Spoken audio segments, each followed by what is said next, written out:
I mean, it's really an excellent question, and it's one of the biggest challenges we face to make sure we get everybody on the same page with our reduction targets, with our climate neutrality ambition for 2050.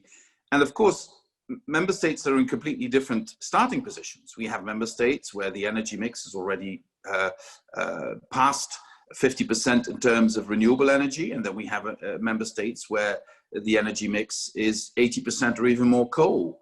And so the challenges are not the same everywhere. But there is a convergence between member states. Why? I think mainly because economics is having an effect. But that's not even the main reason. The main reason is that citizens are asking for this.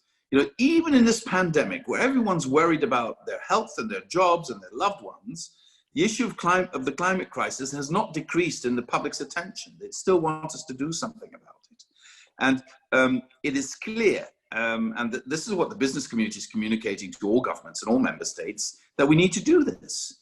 And it's also clear that if we do this together, you can mobilize more solidarity with those who have a bigger challenge than if you do it on your own.